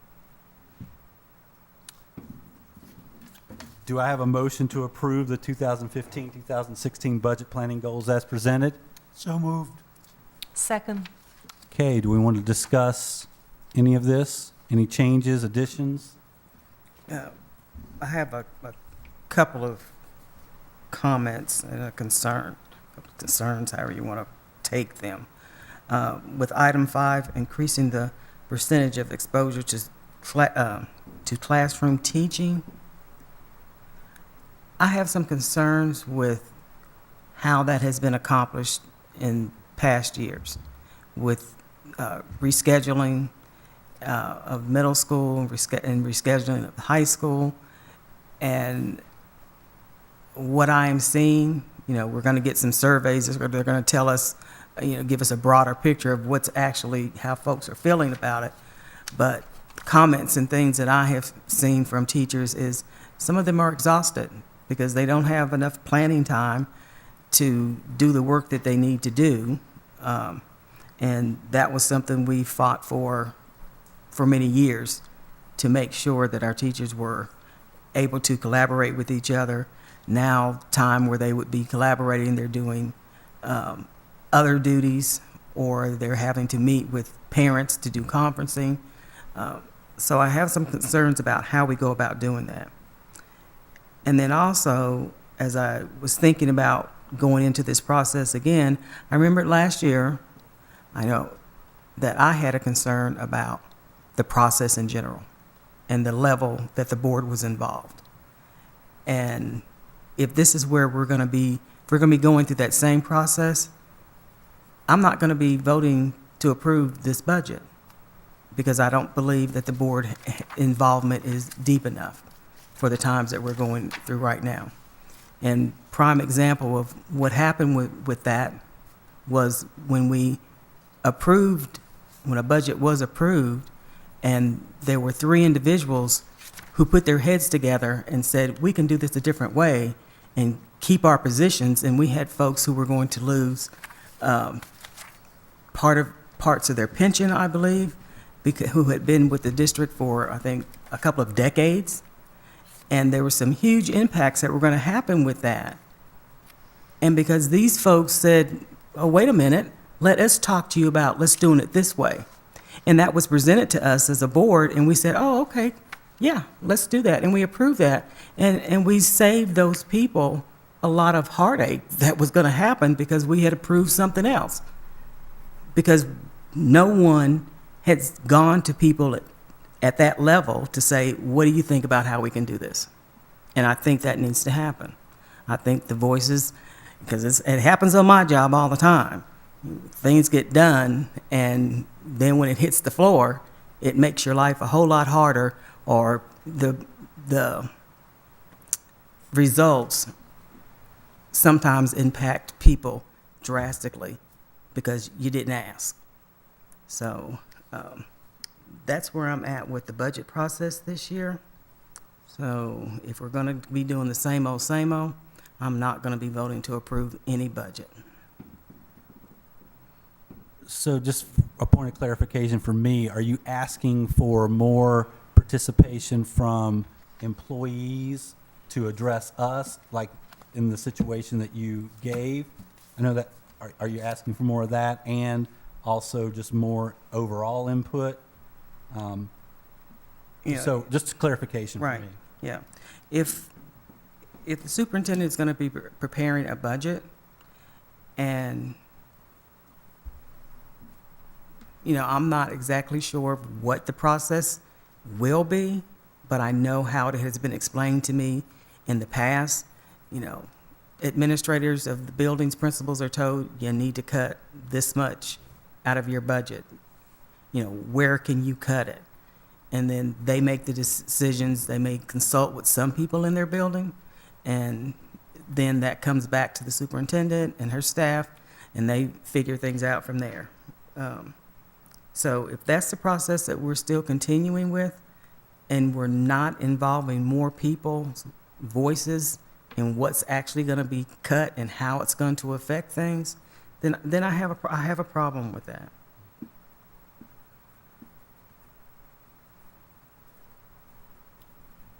Ms. Blackburn, could you elaborate on what the process is for that, just along those lines, so that the whole board understands that? Well, first of all, one of the first key questions is, does this board desire that I continue to present a needs-based budget? Absolutely. Absolutely. Okay, well, then the premise of a needs-based budget is that you don't start out with X dollars, and that's your cap. You start out by saying, what does this district need to do the very best possible job that it can do for every single student every single day? And what are the unmet needs of this district? So I do not start out, and never have started out, on the basis of a needs-based budget as what do you cut. I've started out with a budget that ranged anywhere from $1 million to $5 million or more than we had in actual dollars, because that is the direction of this board to your superintendent. And that's very specifically why I asked the question, do you want a needs-based budget? Or do you want me to come back with the $97.2 million that the governor says we might have? And I can do either one. There is a broad-based opportunity for input. Each and every member of the senior leadership team that works directly with me in the development of a budget to bring to you ask members of their staff and ask school principals, what are your needs? In fact, most recently, we gathered a needs list from all of our school principals about additional safety enhancements that would improve their ability to have the most safe and secure environments that they possibly could have at their schools. That's a need, but it's not going to fit in your $97 million. So the first thing I need to know is, what do you want from me? Do you want a $97 million budget? Or do you want me to come back into the room and tell you what it takes to operate the highest quality school system that you can operate, and what do I need to do it with? You have a website that was awarded the highest level of recognition by Chesbrough. I defy you to tell me that we are not transparent about the way we create our budget and about the opportunities for people to provide us input. We have had up on our website, since the very beginning of the school year, opportunities for people to provide us suggestions. We have most recently looked at it in the last few days. They're minimal. The reason they're minimal is because people look at what impacts them. And we have been exceedingly successful in sparing the classroom, as we have done whatever cuts we need to do to balance our budget and to try to bring some necessary improvements to the school system, such as the huge strides forward that we've made in the area of technology, and the huge strides that we've made in some of the most trying economic times that any school system could ever face in employee compensation. You want to put the schedules back? Tell me. All I got to do is take $2 million out of some place in the budget and put it back. Let me be real clear. What I am saying here is nothing about things not being transparent. I'm saying the level of involvement for people to be thinking out of the box, because what happens is we make a decision And then we hear, well, now folks aren't getting the level of physical education that we thought was going to happen because the schedule was changed. And folks are saying this is really affecting the way I'm able to interact with other teachers, to be able to plan for the students so that they are successful. And I just want to make sure that everybody is understanding what the impact is going to be when we make the decisions. Well, I believe that we've made every effort to tell people what the impact of decisions are. Sometimes people hear what they want to hear, and the reality of experiencing it sometimes feels a little differently. When you hear the budget presentation from Ms. Miano tonight, you'll find that one of the statistics that she'll use is that in order for us to do what we did in 2008, right this minute, would require $108 million. And I have 97, because we are 11.5% behind the 8 ball with inflation. So no, you don't have exactly what you had in 2008, because you've had to make sacrifices to get there. But look at the things you have that you didn't have in 2008. You have some of the best technologically savvy classrooms that I have seen in any school division in the state. You still have some of the finest music programs and art programs that I have ever visited in any state, not Virginia, not Florida, but bar any. And those have been made because of the fact that we've spread the sacrifices across lots of areas. And really, when you look at the budget presentation that comes up next, the majority of the sacrifice has not been from personnel and salaries and benefits, because we're a people-driven industry. And despite all the fact that we have done all this cutting, the average class size, and yes, I know average is not classroom to classroom, but the average class size increase has gone up by a half student or less across the entire district, K-12. If anybody has anything to say about the budget, I think there are ample opportunities, and they are very well publicized opportunities for them to do so. In relationship to the student services suggestion last year, kudos, they came forward with a suggestion. They came forward with a suggestion when they felt like they were going to have to take something that they found even less palatable. They had an opportunity to make that suggestion. When I came back to work full-time in the district in April, the first thing I did was look at that department again. And you may recall that I made a recommendation to reduce another AA out of that department and combine it with another. So people do not always look at their own home front when it comes to where can you find ways to be financially more frugal or financially more efficient. They look at their next door neighbor before they look at themselves. And I'm willing to do whatever this board directs me to do as it relates to the budget. But you're going to have to tell me what you want me to do, because I'm not going to have my staff spend millions of hours doing stuff that's not worth the paper it's written on. So you tell me what you want, and I will produce it. You ask the questions that you'd like answered, and I'll put the people in the room to answer them. Every principal this week is getting a request to please submit ideas you have for streamlining operations, ideas you have for things that you need in your building that you don't have.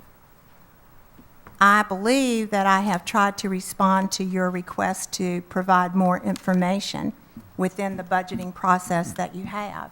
If you've looked at the new budget website, it's exhaustive. I would put it up against any website regarding budget in the state of Virginia. I looked today at Roanoke County. They have two entries on their budget website. One of them in November, one of them in December. They say nothing about ideas, etc. So my plan is to take a process that has worked through some of the toughest economic times that the United States has ever seen, and it has worked successfully to provide a quality program for the students and for the teachers and the communities in Montgomery County, and to implement it again based on a couple of points of clarification from you all. Number one is, do you want a needs-based budget? Because I can come back in here and give you a $97 million budget, and then we have no problem, except what you don't get to add. So that's why these goals are here. You look at them, you know, it says on their compensation. I know you want me to find the money to do 2 steps, or at least 1 step for employees again next year. You do it 3 ways. You either get more money, you either squeeze the dollar that you have, reprioritize, and determine some different ways to do business. And that's what we've been doing. Do I want to do that? No. I wish that I had 1 year set to sit in this seat that we had money. And this is not going to be the year. So tell me what you want, and I will do my best to give it to you.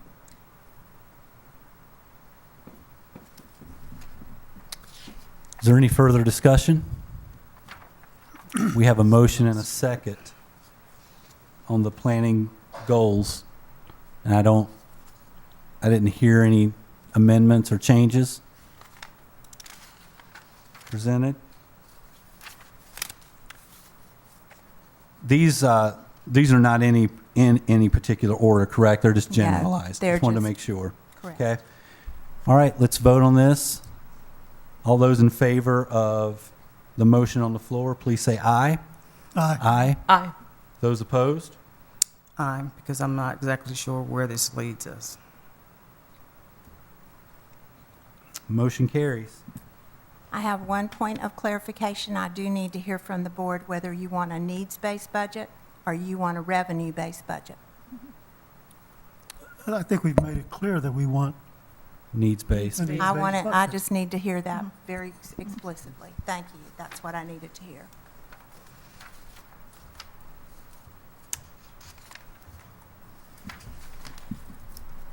So that takes us very neatly into the 15-16 budget planning and revenue forecast.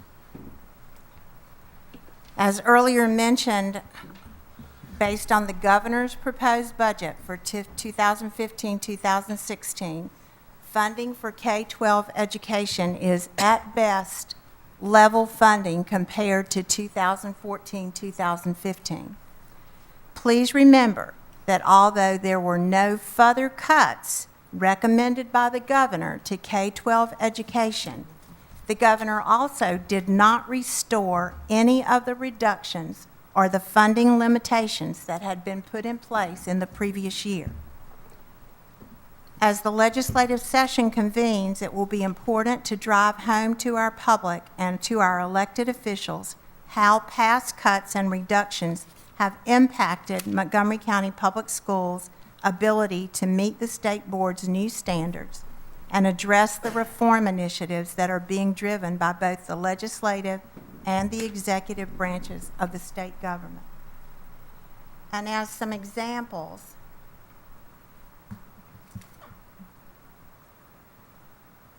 when I say the governor didn't restore anything, the following items were cut from fiscal year 2014 budget, from the 14 budget to the 15 budget.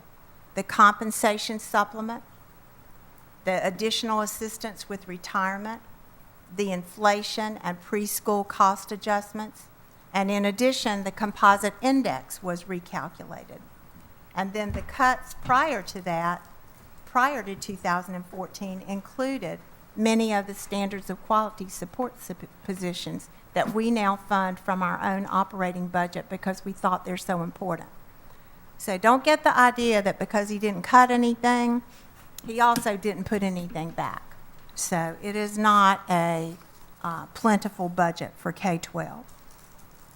Tonight, Ms. Miano will present the first look into the revenue forecast as we begin planning for the 2015-2016 operating budget. Her presentation is based on the governor's proposal. That's just a starting point for the final revenue determinations. The school board, unfortunately, has to prepare and adopt a budget request to be submitted to the Board of Supervisors no later than February 6, 2015. And that's before you even know what the legislature itself has done to potentially adjust the governor's budget. So with that, Katie is going to do our presentation this evening, and she will walk you through revenue projections and also take a look at where we've been and what we've done in the past, and be prepared to answer questions that you might have. And we'll hold the questions to the end so we can get the continuity of the presentation. Thank you, Katie. Yes, ma'am. Good evening, Ms. Blackburn, members of the board. Could you pull that mic forward just a little bit? So, yeah. Is that better? The top portion of this slide shows the total FTEs and the expenditure portions of the budget from fiscal year 2009 to the current fiscal year 2015. Fiscal year 2015 is the first year we have had equivalent funding as fiscal year 2009. However, according to the Center on Budget and Policy Priorities revised May 20th, 2014, Virginia is spending 11.5% less per student in fiscal year 14 than it did in fiscal year 2008. If we calculate our 2015 budget with an 11.5% inflationary increase, we would need approximately $108.5 million budget to provide the same level of services as provided in 2008. The bottom portion of this slide shows the revenue portion of the budget for the same time period. I have highlighted the state and county revenue funded lines. The state funding has decreased $7.2 million over this time period. The Board of Supervisors has continued to support education and increased their funding over the last 6 years by $6.7 million. A later slide gives additional detail and illustration of this variance. Where do we spend our money? 88.5% is spent on salaries and fringe benefits, approximately $86 million. 4.7% is spent on utilities and fixed charges, such as insurance. The final 6.7% is spent on services, supplies, materials, and equipment. The detail behind the graph is provided on the next 2 slides. This provides you additional detail between salaries and benefits and the detail of utilities and fixed charges. This slide provides a detailed breakdown of the 6.4% of all other expenditures, including supplies, equipment, technology, buses, and capital improvements. The information on this slide and the previous slide will continue to be provided throughout the budget process.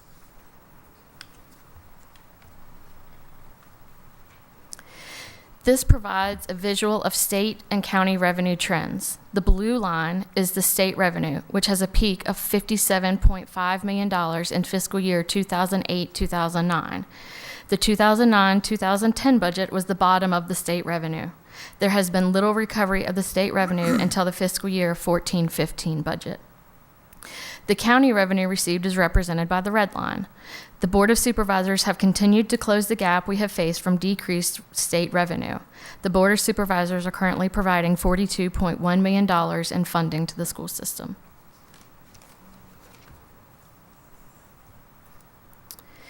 This chart shows all sources of revenue for Montgomery County Public Schools. The far right columns show the increase or decrease in revenue from year to year.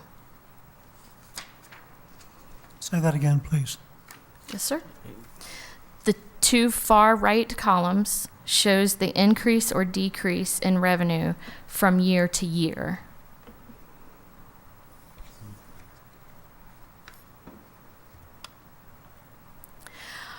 Our ADM projection for March 31st, 2016 is 9,480. This is an increase of 5 students from the March 31st, 2015 budgeted ADM of 9,475. You'll see that our ADM has stayed fairly level over the last 4 years, and we do not project that this trend will change for fiscal year 2016.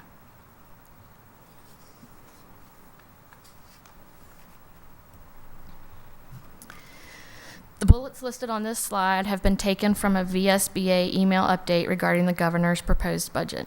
These are statewide changes affecting K-12 education, not just Montgomery County. And as Ms. Blackburn mentioned, there are no additional cuts or program reductions for K-12 education. In the governor's proposed budget, there's a slight decrease in the professional retirement rate for VRS of 0.35%.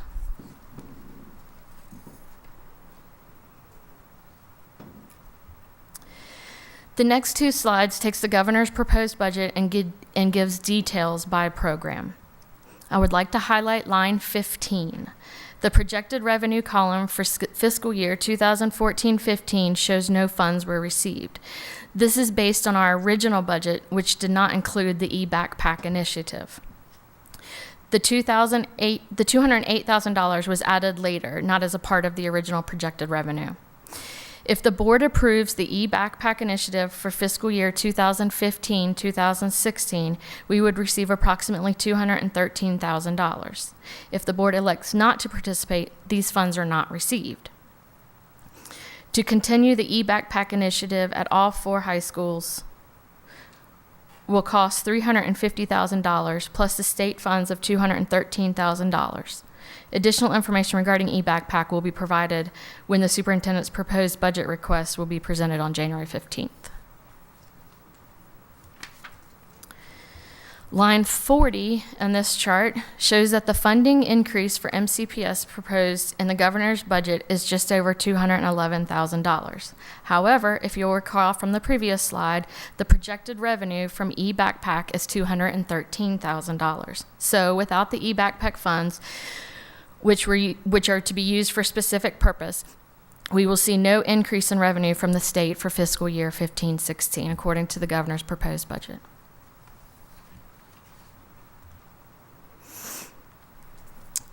As Ms. Blackburn had mentioned, this calendar reminds you about the tight timeline we face for development and approval of the budget. Next Thursday, the 15th, the employee groups will speak before the board and the superintendent will present the superintendent's proposed budget for fiscal year 2015-2016. The Montgomery County budget calendar and budget approval requires we submit a budget to the Board of Supervisors by the beginning of February. Ms. Blackburn and her leadership team created these budget goals last year for use in developing the budget for fiscal year 14-15. All of these goals were met in the budget for 14-15 or with the use of carryover funds. These are the budget goals to which you've just provided feedback. A previous slide showed the school board budget calendar. The top portion of this slide shows the tentative key dates for the state's budget process. Oh no. Since this is the second year of the biennium, we hope to have a very good idea of our state revenue by the February 21st General Assembly adjournment. The bottom half of this slide is a reminder that the 2015-16 budget planning website will be updated with this presentation and will continue to be updated during the budget process. The budget planning website for fiscal year 2014-15 received the highest award from Chesborough, the Award of Excellence.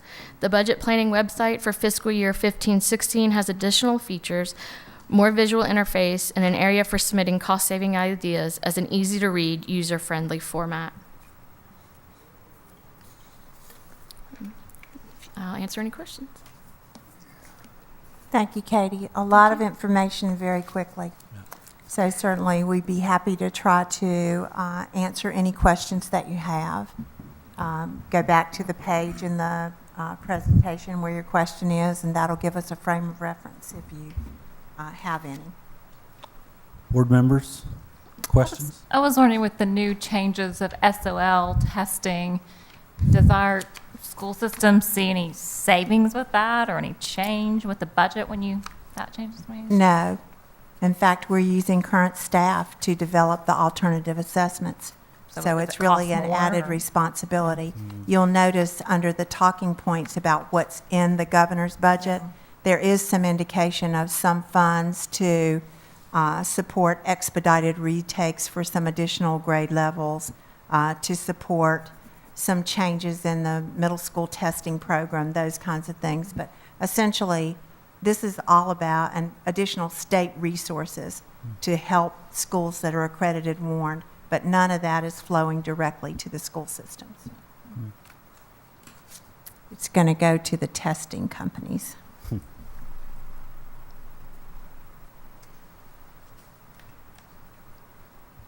Any other questions? Just a point of clarification. I know we had all of these numbers when we were talking about the e-backpack initiative before, and it sounds like we're not having to spend as much the second year as we did this year. Is that because we have everything, is that because it was the startup cost essentially, and now we're already there, or is it because we have less freshmen this year? What's the answer on that? It should be about the same. We included some manpower in this year's implementation, and when I come back on the 15th, I'll have the details for you Okay. about the exact cost. But I think it's fairly comparable what we have to spend in year 2 and what we had to spend in year 1 from district funds. Okay. Don't have it right at my fingertips. Okay. That's fine. Just something for us to look at when we're talking through this. Yes, we'll have it for you.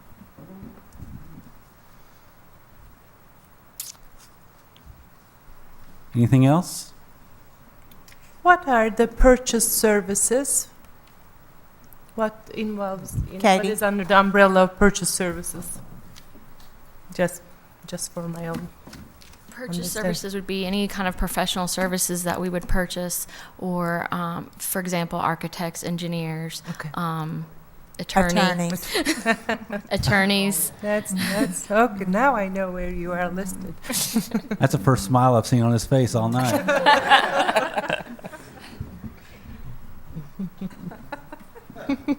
Any other questions? Okay, Ms. Blackburn? Okay, and our final one this evening from my agenda, Jason is with us tonight. And, you know, it's really kind of a red letter day because tomorrow It's D-Day. AMS is going to open, and we're really, really proud of the school. If you haven't had a chance to visit, you will soon again, because the open house and dedication's January 25th. But Jason, I know we're ready. Show us. All right. Good evening, board members, Ms. Blackburn. Happy New Year to all of you. Tomorrow, middle school students in Roanoke, Virginia will be starting their new year off in a new school. This is the completed building as it looks from Route 8. In this next slide on the left, the image you see on the left is the student entry. So when they get off the bus, this is the first thing they'll see. When they break for lunch, on the left is the cafeteria area. There are tables in there now, so this is where they'll break. There's a lot of natural light in there, so it's a nice open space. They say first impressions are everything. This slide shows the reception area, reception waiting area, and the reception desk and the admin area. This is the first thing that visitors will see when they enter that area, and I personally think it's very impressive. Another impressive part, as far as I'm concerned, is the gymnasium. Believe it or not, that is the existing floor that's been refinished and repainted. If you ever saw the old floor, that's a big improvement. Another big improvement, as you'll see there in the background, are the gymnasium bleachers, which I got to see in operation yesterday. They're working great and they look good. In the same vein as athletics, on the exterior of the building on the site, the image on the left shows the basketball courts, the exterior basketball courts. The goals are up. It's been striped. Those look nice as well. Schedule of activities, demolition of what can now be referred to as Old Auburn Middle School begins fully on January 12th. Parent-student visits at the new middle school occurred tonight and were completed. When I left there to come here, the parking lot was completely full, so I think you had an excellent participation in that from the parents. Students start tomorrow, as Ms. Blackburn alluded to, so that'll be an exciting day, very busy day for all of us. The surplus yard sale at the old middle school will be on January 9th, so if you have any interest in some old school items, please show up. And as Ms. Blackburn mentioned again, the dedication ceremony is on January 25th. Anyone have any questions? Board? What time When you is start- that ceremony? 2 o'clock. 2 o'clock on, okay. When you start demoing the building, I want like a brick because I was there. You're probably the fourth or fifth person that's told me that. I want something. I'm going to have a from stack there. of bricks at my office. For sale. To bid For on. sale, yes. There we go. Yeah. Fundraiser right there. There we go. We can Yeah. maybe we can get up to $108 million. All right. by That's thinking outside the box. So obviously we're on schedule and we're under budget. We are, indeed. Thank you very much for all your hard work. All right, thank you. I can't wait Yes. for you guys to visit, and I get to show it off to you. Very good. All right. Do you need to get back and make sure everyone's there? Yeah, yeah. Thank you very much. Thank you. Thank Thank all you, of you. Jason. Yeah. You've been a great partner. All right. Unfinished business. Any board members have any unfinished business that we would like to address at this point?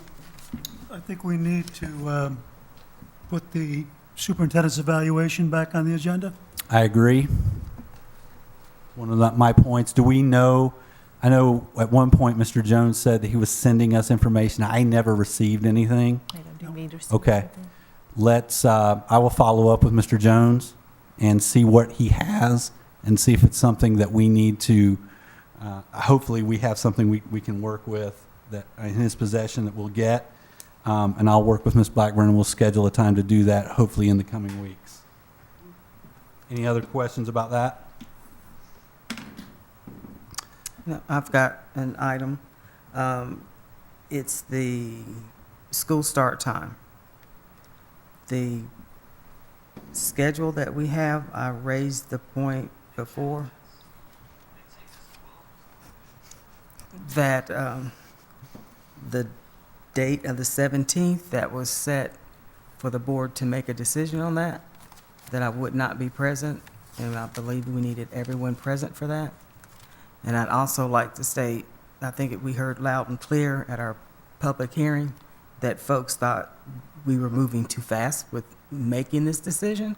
So I would say we move that date way out, or we have a discussion as to whether we're going to move forward with this year or not.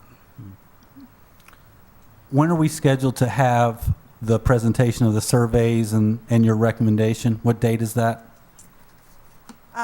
That is on January 20th. You'll get the School Start Times Committee update and survey results presentation. And at that point, it is my intention that evening to potentially make a recommendation. And then they would come back to you for information on the 3rd and final action on the 17th. You could back it up and make a decision on the 3rd, or you can move it out to March, whatever you would like to do.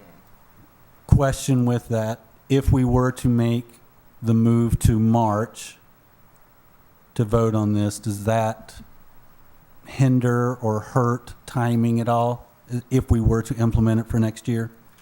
To me, it's not a game changer. Okay. Obviously, the greater length of time that you have for folks to prepare Mhm. personal situations, if you do determine to make a change, Mm-hmm. is better, but I don't think the Okay. first meeting in March would be a game changer.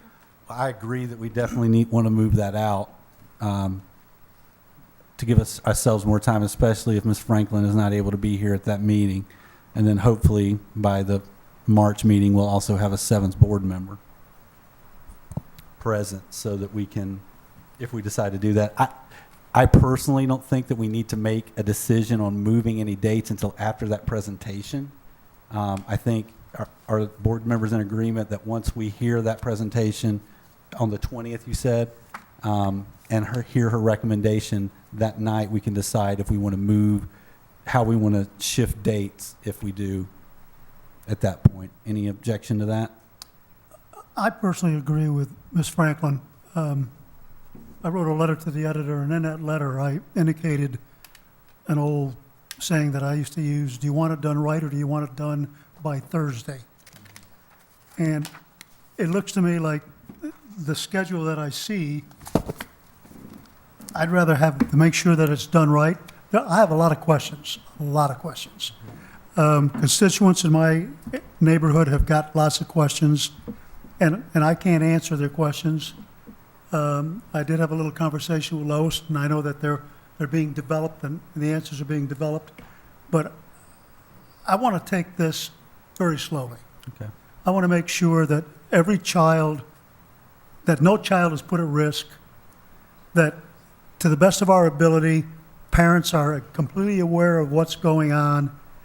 And I guess the one thing I'm hearing is, well, a lot of people are emailing me and telling me that there's a study out there that indicates that elementary kids need as much sleep as, and that I'm sorry, but that study is jaundiced, and it's not research, it's theory. And it comes out of Kentucky, and it doesn't hold any water at all. But I want us to research it, plus all the other studies that have told us how powerful this move is. I haven't heard that yet.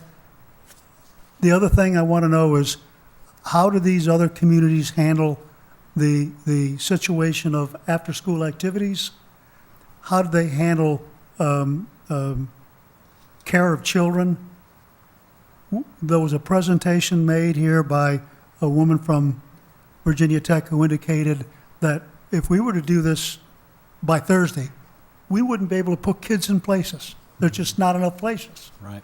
I want that taken. I'm sure the committee is looking at all this, but I just need to verbalize it, and I just need to say, let's make sure we do it right. Let's take our time, if we're going to do it. Right. Any other comments? I agree with what you said about we can make our decision after. At very earliest, we'll make a decision the first week of March, because since Ms. Franklin will not be here for that meeting. And I won't either. Okay, you won't be here for that meeting, Not the February meeting. not the February meeting. Okay. So, we'll have 4 of us here then? No. Will we have, Possibly 5. will we have our 5th? We'll have our Yeah, new we member. will have our member by then, correct? Okay, Yeah. very good. Okay, so the very soonest we'll decide will be the beginning of March, but we'll make a better decision once we hear the presentation on the January 20th. Any other unfinished business? I just have a question. We're slated to have our VSBA training for the 13th, and, we just saw the talk of the 7th board member coming on board, and since we've backed it up a little bit, is that something that we should wait till that 7th person gets on board and start with them as well? Yeah, I had the same, question also.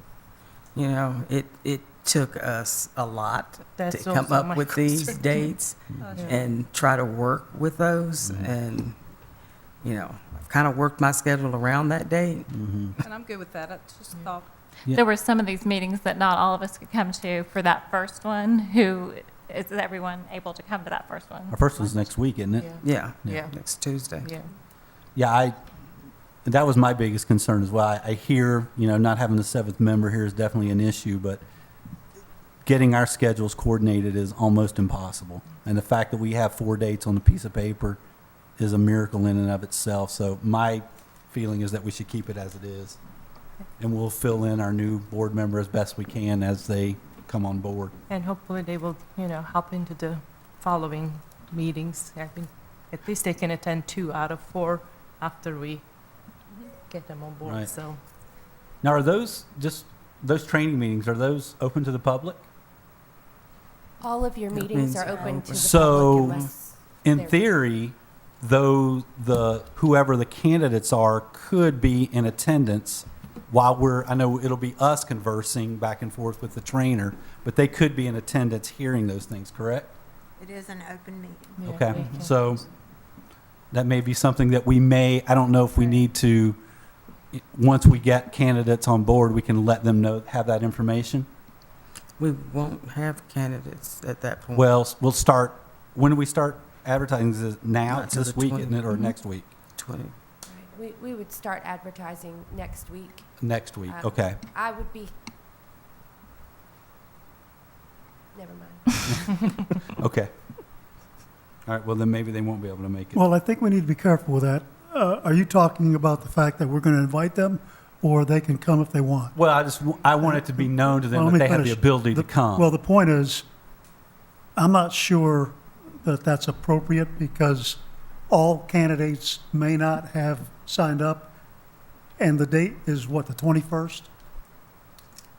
Which date are you referring to, Mr. That they can Ivers? sign up until the 21st, is that right? We're advertising for letters of interest Yeah. until then. Okay. So if we open it to the public, which we do, Mm-hmm. I think that's fine. Mm-hmm. But to send out some sort of a message or an invitation to a candidate or two candidates, I think I get that. we're yeah. stepping out of line. Right. But if they're here, it's okay. Sure. Okay. Yeah, I'm okay with that. Any other old business? Any new business that any board member would like to bring to the table? I have an item. Typically, when board members leave the board, we present them a plaque and thank them for a reception or whatever. And I'm not sure what Mr. Jones's schedule is, when he's completely out of here, when he may be back, and we can do something to recognize his service to this board. Yes, ma'am, we've discussed that with Mr. Jones, and he's indicated that at this point, he is not sure of when he is already in California, of when he'll be returning to the area. He said that he may wish to leave silently, if you will. He would still get a plaque from us. We've already got that in the works. That's something we do as a matter of course. I'm happy to update the board on our conversations with Mr. Jones regarding that matter as they continue. He's supposed to follow up with us. Okay. Thank you. Any other new business? Announcements and information. Any board members have any announcements or information to share? The Black Awareness Club at Christiansburg High School and the community group are in process of organizing our 4th annual Black History Quiz Bowl. And we're encouraging any student in Montgomery County, 6th grade through 12th grade, to participate. And you don't have to be as a school-based group. It can be as a community group, but you just need to be in those grade levels with a team of 4. Okay. All right. Upcoming school board meetings, you see those. We have our professional development next Tuesday, the 13th. Special meeting on Thursday. And then we see the 20th meeting, all the things that we're doing on that night. And then all the adjustments that we've made here tonight pertaining to finding our candidates. So some of those dates are actually going to be changing. With that said, do I have a motion to adjourn? So move. Second. All those in favor? Aye. Aye. Aye. Any opposed? We are adjourned. Hard.